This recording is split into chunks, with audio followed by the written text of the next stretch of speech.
Any free weekend is worth a weekend getaway in Tennessee, and while that may conjure up thoughts of a quiet place in the wilderness, well, what about a place where there's lots going on, like in one of Tennessee's cities? Well, we can show you one as quick as you can say Knoxville.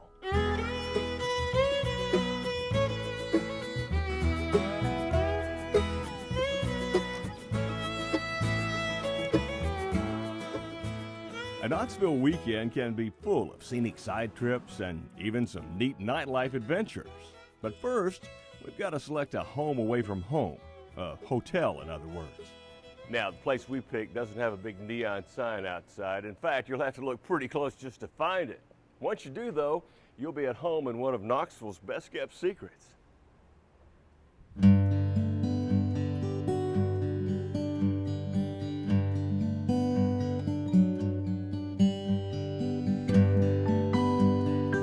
Actually a one-of-a-kind boutique hotel in Knoxville, and it's amazing how many people really seek us out because we don't advertise, and it's all been primarily word of mouth. Nancy Oslin is overseer of the St. Oliver, built in the late 1800s as first of all things an ice cream parlor.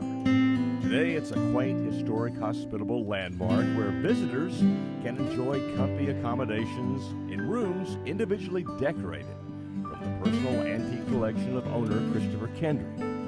Now it's officially a boutique hotel with a charm that can't be franchised or duplicated in downtown Knoxville. It's a hotel that has a lot of warmth. It has a cozy feeling to it, away from the standard, what most people would call the standard hotel. If the star's not in town, well, maybe you can stay in a room named for the hotel's most famous frequent visitor, actress Patricia Neal. She grew up in Knoxville, and this is now her home when she comes here. And she's been coming here for about 4 years. One thing that St. Oliver doesn't have, though, is a restaurant. Not to worry, though. Market Square is just a few steps away. Come on, let's see what we can find. Market Square has come back to life as a weekend place to shop for fresh produce, to shop for mementos of your trip, or provisions for your stomach. For the latter, why not the Tomato Head?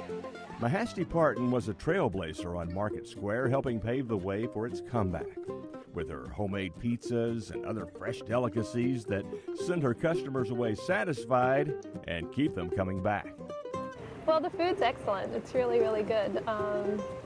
It's unusual. You can't get this kind of food anywhere else. The atmosphere is different from any other restaurant in town. And I've traveled all over the country and I really haven't come upon any place that's similar. So it's a really different experience. On foot from the Tomato Head, you can quickly find a visitor center with its own Americana music radio station. You're listening to WD. A shop full of Tennessee-made merchandise, and of course directions to some likely and unlikely downtown tourist attractions. Still have to do a little adjusting.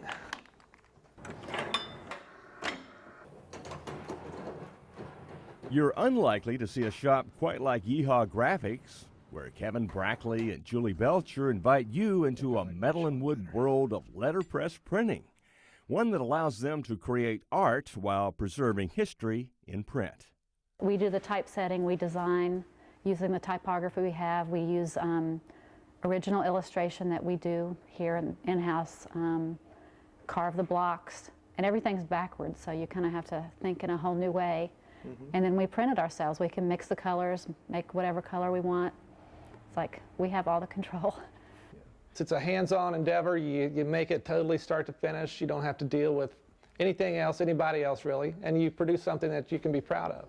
Knoxville is proud of its sports tradition and of this downtown museum donned with the world's largest basketball. You gotta find some way to come out in the second half of basketball games and start playing. Now y'all get mad at me for fussing if you want to. Let's get on that end and pick it up now. It's the Women's Basketball Hall of Fame, an interactive museum that salutes female athletes who played round ball longer ago than you might think. 1892, Cinda Berenson at Smith College 1 year after Dr. Naismith had started basketball in 1891, the men's game, she adapted the game for women. We're still in the, I guess, the early stages of women's basketball as we know it. There is a lot of history, and starting in 1892 through the present day.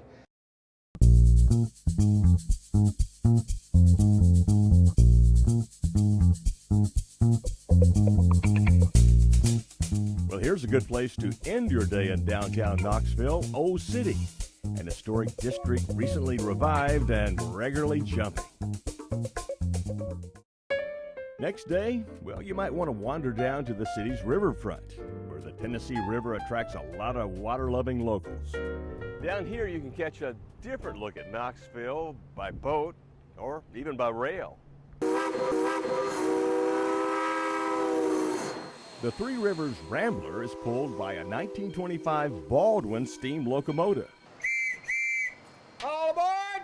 Now taking folks on 90-minute rides through Knoxville's rural history. A lot of the people come for the nostalgia, you know, some of the older folks, and then the young generation, you know, like the 4- and 5-year-olds, they get to see this, and you know, they're just amazed because there's not that many of these running anymore. Before heading home, engineer David Barty gave us a tour of this restored iron workhorse. This is your throttle. This is actually your gasoline, so to speak, in your car. These are called tricops. This will give you a water level reading in the boiler. Well, this was originally a coal burner, and we brought it here to Knoxville. We converted it to oil. You don't have to deal with cinders and the oil. You know, it's easier to start it with oil as compared to coal. A little bit cleaner.